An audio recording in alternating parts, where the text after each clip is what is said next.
যাই হোক, একটু রসনা দিল তো আবার ঘুমাইছে দেবে না। তো এখন বলছে কি যে তুমি যখন বলছো আমি যা চাইবো তাই দিতে পারবে। আমরা যখন প্রবাস তীর্থে গিয়েছিলাম, সমুদ্রের জলে যখন স্নান করেছিলাম, তখন আমাদের একমাত্র পুত্র মধুমঙ্গল ওই জলে ডুবে মারা গেছে। আমি ওই ছেলেটার কথা আজও ভুলতে পারি না।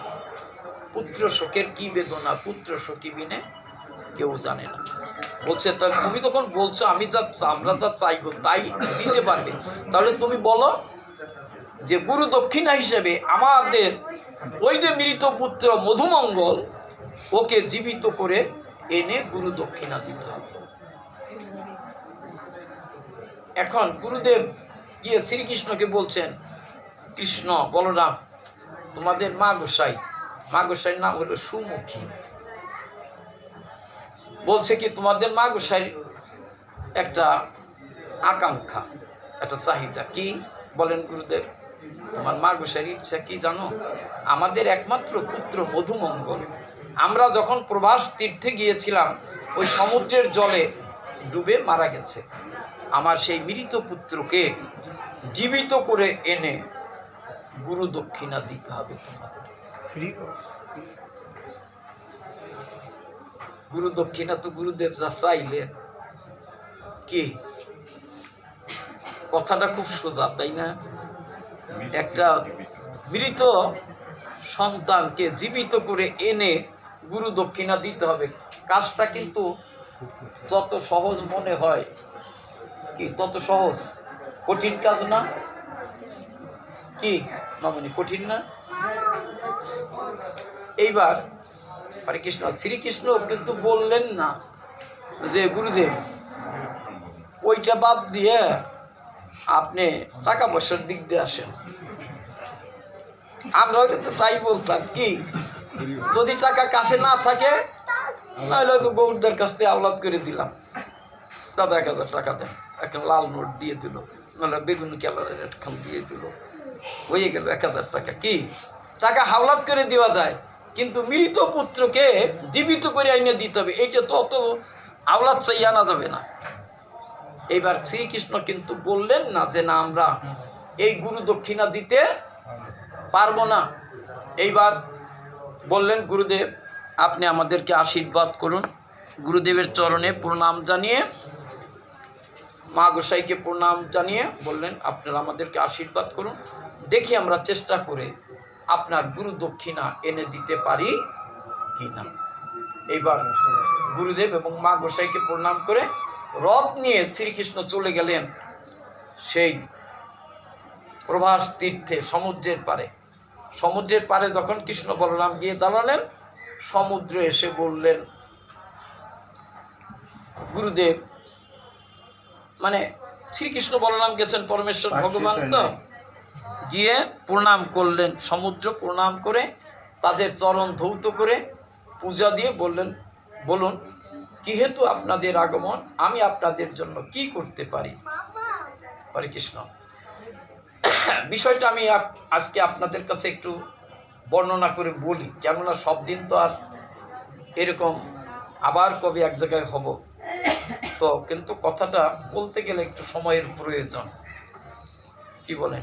একটু বলেন কি এখন মৃত পুত্রকে জীবিত করে এনে দিতে হবে। ওই সমুদ্রেই তো মারা গেছে মধুমঙ্গল।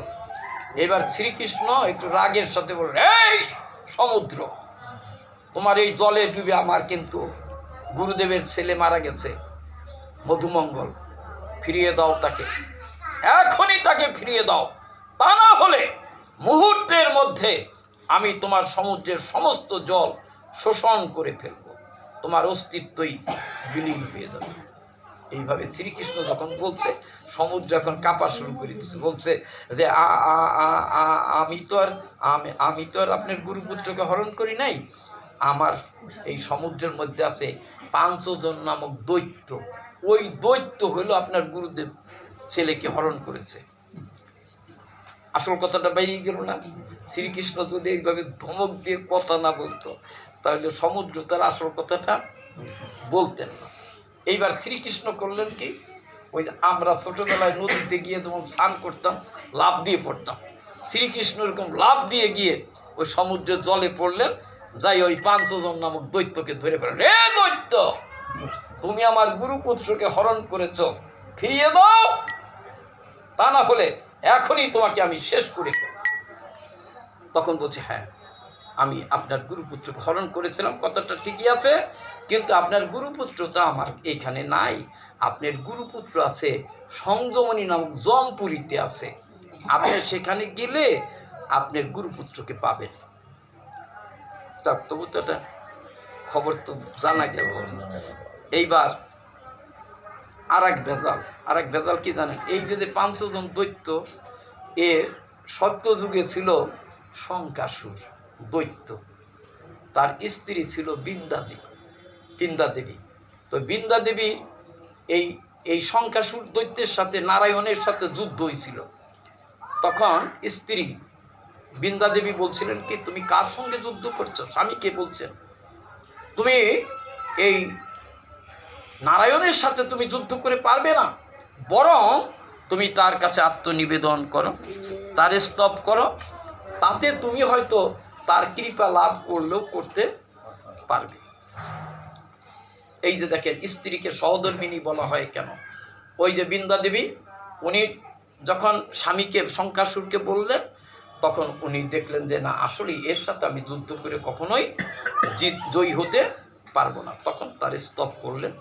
স্তব করার পরে নারায়ণ তার স্তবে সন্তুষ্ট হয়ে বললেন, তোমার স্তবে আমি সন্তুষ্ট হয়েছি, তুমি আমার কাছে বর চাও।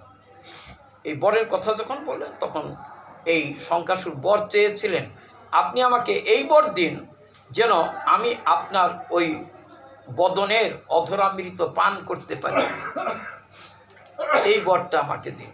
তখন বলছিলেন, তথাস্তু, তাই হবে, তবে এই সত্যযুগে তো হবে না, তারপরে তুমি হবে পাঞ্চজন্য নামক দৈত্য, তোমার অঙ্গের থেকে সৃষ্টি হবে পাঞ্চজন্য নামক শঙ্খ, ওই শঙ্খ যখন আমি বাজাবো তখন এই আমার বদনের অধরামৃত তুমি পান করবে। এই বরটা দিয়েছিলেন নারায়ণ। আজকে কিন্তু সেই বরের কথা শ্রীকৃষ্ণের মনে পড়ে গেছে। হ্যাঁ, তাই তিনি কি করলেন, এই পাঞ্চজন নামক দৈত্যকে মেরে ফেললেন। মেরে ফেলে তার অঙ্গের থেকে সৃষ্টি করলেন পাঞ্চজন্য নামক শঙ্খ। দেখবেন গীতার প্রথম অধ্যায়ের 15 নম্বর শ্লোকে লেখা আছে, পাঞ্চজন্যং ঋষিকেশ দেবদত্তং ধনঞ্জয়। ঋষিকেশ মানে শ্রীকৃষ্ণ, তিনি পাঞ্চজন্য নামক শঙ্খ বাজাইলেন। এই শঙ্খ কোন জায়গার থেকে আসলো এবার ঠিক পেয়েছেন? এই যে পাঞ্চজন নামক দৈত্যের অঙ্গের থেকে সৃষ্টি হলো পাঞ্চজন্য নামক শঙ্খ। আর দেবদত্ত ধনঞ্জয় মানে অর্জুন বাজাইলেন দেবদত্ত নামক শঙ্খ। তো এখানে ওই শঙ্খ, এই যে পাঞ্চজন নামক দৈত্যকে বধ করে শঙ্খ তৈরি করলেন, আর শঙ্খ নিয়ে আসলেন জমপুরীতে এসে ওই জমপুরীতে এসে শঙ্খধ্বনি করলেন। আমরা একটু জয়ধ্বনি উলুধ্বনি দিই, জয়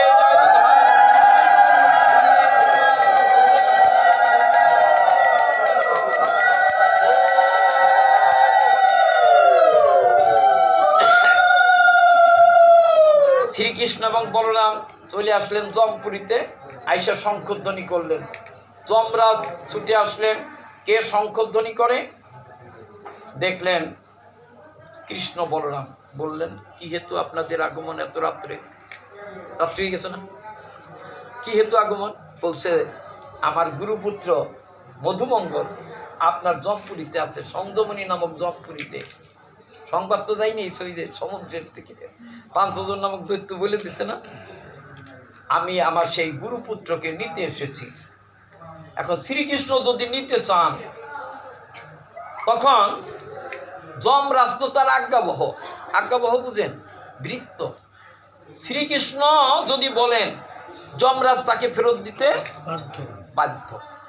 তখন যমরাজ তাদেরকে সেবা যত্ন করিয়া চরণ ধোয়াইয়া পুজো টুজো দিয়া তারপরে এনে বললেন, ওই শ্রীকৃষ্ণের হাতে দিলেন, এই নিন আপনার গুরুপুত্র মধুমহ।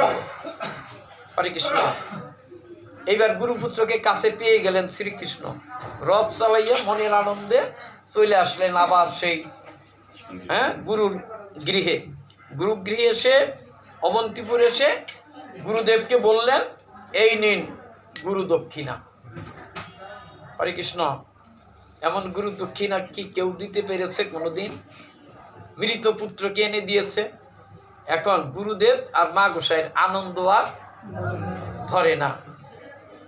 মৃত পুত্রকে গুরু দক্ষিণা হিসাবে পেয়েছে। এইবার শ্রীকৃষ্ণ বলরাম চলে গেলেন মথুরায় গুরু দক্ষিণা দিয়ে। কিন্তু একটা কথা আছে, সত্য কিন্তু কোনোদিন গোপন থাকে না। এই কথাটা আস্তে আস্তে দেবকীর কানে গিয়েছে। দেবকী বলছেন, হরে কৃষ্ণ, দেবকী বলছেন, বাবা তোমরা তোমাদের গুরুদেবের মৃত পুত্রকে জীবিত করে এনে গুরু দক্ষিণা দিয়েছ। তোমাদের গুরুদেবের ছেলে তো অনেক আগে মারা গিয়েছিল, তাকে যদি তুমি সেই মৃত পুত্রকে যদি এনে গুরু দক্ষিণা দিতে পারো, কংস যে আমার 6টি সন্তানকে নিধন করলো, ওই 6টি সন্তানের কথা তো আজও আমি ভুলতে পারি না। আমার একটা আবদার তোমাদের কাছে, গুরুদেবের মৃত পুত্রকে যদি এনে দিতে পারো, আমার এই 6টি সন্তানকেও তোমাদের এনে দিতে হবে। ভাবছিলাম কি আপনাদেরকে তাড়াতাড়ি ছেড়ে দেবো, এই যদি ভেজালটা বাদ দেব, কি যে ভেজালটা বাদাইল, এখন কি তাড়াতাড়ি যাওয়ার কোনো ব্যবস্থা আছে নাকি? থাকবে এইখানে লীলা বিশ্রামে রেখে দিই। হ্যাঁ, কি ভালো লাগতেছে? আরে স্বয়ং গোবিন্দ তো সবই পারে, দিয়ে দেন 6 জনকে, তাইলেই তো হয়ে যায়। বেশি সময় নেওয়া যাবে না, যাবে আর আসবে, নিয়ে আসবে। কি বলেন? ঝামেলা রাইখে লাভ কি? হরে কৃষ্ণ। এইবার পিছনে যে মায়েরা আছেন, কি জিমাসে ঘুমাসে, আজকে এই কথাগুলো শোনার পরে যদি কারো ঘুম আসে, তাইলে মনে করবো তাইলে তার বাইসে না থাকা। হরে কৃষ্ণ। অবশ্য কারোর চোখে আমি ঘুম দেখি নাই, আর ঘুম আসার কথাও না। এইবার মা বলছেন কি, গুরুদেবের মৃত পুত্রকে যদি তুমি জীবিত করে এনে গুরু দক্ষিণা দিতে পারো, কংস যে আমার 6টা সন্তানকে নিধন করলো, ওই 6টা সন্তানকেও তোমাদেরকে এনে দিতে হবে। এখন কৃষ্ণ বলরাম পড়ে গেছেন একটা বিপদে। গুরুদেবের গুরু দক্ষিণা দিয়ে একটা বিপদে পড়ে গেছেন না? মাও তো আদি গুরু, আমি আগে বলে গেছি না, মা হলো আদি গুরু, মা বাবা। এখন মায়ের কথা বা ফেলবে কি করে? এখন শ্রীকৃষ্ণ দেখলেন মায়ের আবদারটা তো একেবারে অযৌক্তিক না। মা যে আবদারটা আমাদের কাছে করেছেন, এটার যৌক্তিকতা আছে, তাই না? তখন শ্রীকৃষ্ণ কি করলেন, উনি একটু ধ্যানস্থ হলেন। এই 6টি ছেলে কোথায় আছে না জানি শুনে তো আর আন্দাজে তো জোর বাড়ি লেখা যাবে না, কি একটা কথা আছে না? উনি ধ্যানস্থ হয়ে জানলেন এই 6টি ছেলে আছে পাতালে। পাতালে আছে। পাতাল কয়টা জানেন? পাতাল হলো 7টা, সপ্ত পাতাল, সপ্ত স্বর্গ, এই 14 ভুবন। অতল, সুতল, বিতল, তলাতল, মহাতল, রসাতল, পাতাল, কয়টা হইল? এই সপ্ত পাতাল। একটা পাতালের নাম হলো সুতল। ওই সুতলে আছে এই 6টা ছেলে। সুতলের রাজা হলো বলি মহারাজ। বলি মহারাজের নাম শুনছেন? তার কাছে ত্রিপাদ ভূমি চেয়েছিলেন বামনদেব। এইবার শ্রীকৃষ্ণ কি করলেন, দাদা বলরামকে সাথে নিয়ে যোগ বলে চলে গেলেন সুতলে। ভগবানের যাইতে কি বেশি সময় লাগে? ইচ্ছা করার সাথে সাথে উনি সুতলে পৌঁছে গেছেন। এতক্ষণ সুতলে পৌঁছে যাওয়ার পরে এখন সুতলের রাজা বলি মহারাজ বলছে, এই তোরা কে কোথায় আছিস, ছুটে আয়, দেখ আমাদের সুতলে কে এসেছেন। স্বয়ং শ্রীকৃষ্ণ বলরাম, শীঘ্র প্রণাম করো। সবাই এসে প্রণাম করলেন। বলি মহারাজ তাদের চরণ ধৌত করে দিয়ে পূজা দিয়ে তার অনেক স্তব করলেন। স্তবের কথা বলতে গেলে 1 ঘন্টা লাগে, আমরা আর স্তবের কথা জানতে চাই না। বলি মহারাজ বললেন, গুরুদেব আপনারা যে এই পাতালে আসছেন, সুতলে আসছেন, নিশ্চয়ই এমনি এমনি আসেন নাই, নিশ্চয়ই একটা প্রয়োজন হয়েছে বলেই আইছেন, তাই না? প্রয়োজন বোধেই এসেছেন। বলেন আমি আপনাদের জন্য কি করতে পারি? তখন বললেন শ্রীকৃষ্ণ, কংস যে আমার 6টা ভাইকে নিধন করছে, আমার এই 6টা ভাই আপনার এই সুতলে আছে, আমি তাদেরকে নিতে এসেছি। আমার মায়ের আবদার, মা ওদেরকে একটু দেখবেন, ওদেরকে একটু কাছে পেতে চান। যার সন্তানের কথাটা মা কোনোদিন ভুলতে পারেন না। এইবার বললেন যে ওই 6টি সন্তানকে তুমি আমার কাছে এনে দাও। তখন বলি মহারাজ তো ওই 6টি সন্তানকে এনে দিতে বাধ্য। কৃষ্ণ যেটা বলবেন সেটা তো আর না মেনে উপায় নেই। ওই 6টি সন্তানকে এনে দিলেন। এদের এই 6টি সন্তানের নামও ভাগবতে লেখা আছে: স্বর, উদ্গীত, পরিশিষ্ট, ক্ষুদ্রভুক। এরকম 6টি সন্তানকে স্বর, উদ্গীত, পরিসঙ্গ, পতঙ্গ, ক্ষুদ্র ঘৃত এবং ঘৃণী বললেন। এই যে 6টি সন্তান, এদেরকে আমি নিয়ে যাব। এরা কিন্তু তোমার পাতালে আর আসবে না, এরা চলে যাবে স্বর্গে। এইবার শ্রীকৃষ্ণ বলরাম এনে মায়ের হাতে দিলেন, এই নাও তোমার সেই 6টি পুত্র। বলেন মা দেবকীর এখন আনন্দ আর ধরে না। সন্তানদেরকে কাছে পেয়ে স্তন থেকে আপনি দুগ্ধ করিত হচ্ছিল। তখন মা ওদেরকে বক্ষে জড়িয়ে ধরলেন, তারপর তাদেরকে স্তন পান করালেন, ওদের মস্তকে চুম্বন করলেন। এরপর ওই 6টি সন্তান তারা কি করলেন? ওই যে বলে আসছে বলি মহারাজকে, এরা আর তোমার পাতালে আসবে না। এরা সবাই শ্রীকৃষ্ণকে, মা দেবকীকে, বসুদেবকে, বলরামকে, এদেরকে প্রণাম করলেন। এরপর তারা চলে গেলেন স্বর্গে চলে গেলেন। এদেরকে আমি তাড়াতাড়ি স্বর্গে না পাঠাইলে এদিকে কীর্তনীয়রাও বিরক্ত হয়ে গেছেন। তাই এইবার 6টি সন্তান এবার স্বর্গে চলে গেল। সেই সঙ্গে আমরা সবাই একটু হাত জোর করে গোবিন্দের কাছে প্রার্থনা করি, গোবিন্দ হে, তুমি তোমার 6টি ভাইকে যদি স্বর্গে পাঠিয়ে দিতে পারো, এই যে সুরজিৎ কুণ্ড তার বাবার উপলক্ষে এত ভক্তদেরকে আহ্বান করে এনেছে, আমার কথা তুমি ফেলে দিতে পারো। কিন্তু নরোত্তম দার মতো লোক, আপনাদের মতো ভক্ত যারা, তারা যদি গোবিন্দের কাছে বলেন, গোবিন্দ নিশ্চয়ই আপনাদের কথা ফেলবেন না। এবার আমরা সবাই একটু হাত জোর করে গোবিন্দের কাছে প্রার্থনা করি, গোবিন্দ হে, স্বর্গীয় গোবিন্দ চন্দ্রকুণ্ড তিনি কোথায় আছেন? হে গোবিন্দ, গোবিন্দের খবর তুমিই জানো। গোবিন্দ জানে না গোবিন্দ কোথায় আছে? তুমিই জানো। সে যেখানেই থাকুক না কেন, আমরা সবাই তোমার কাছে হাত জোর করে প্রার্থনা করছি, তুমি তাকে, এই 6 জনকে যদি স্বর্গে পাঠিয়ে দিতে পারো, ওই গাড়িতেই, ওই মাইক্রোতেই তুমি পাঠাই দাও, স্বর্গে চলে যাও। আর এখানে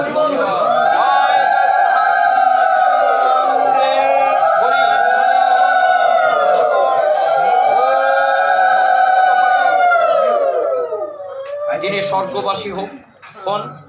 তার সন্তানদেরা যারা আজকে এই হরিবাসরের আয়োজন করেছেন, হরিবাসরের আয়োজন না করলে আপনাদের মতো ভক্তের আগমন হতো না, এই লীলা আমরাও আস্বাদন করতে পারতাম না। তবে এই 6টি সন্তান তারা উদ্ধার হয়ে গেলেন, তারাও স্বর্গে চলে গেলেন।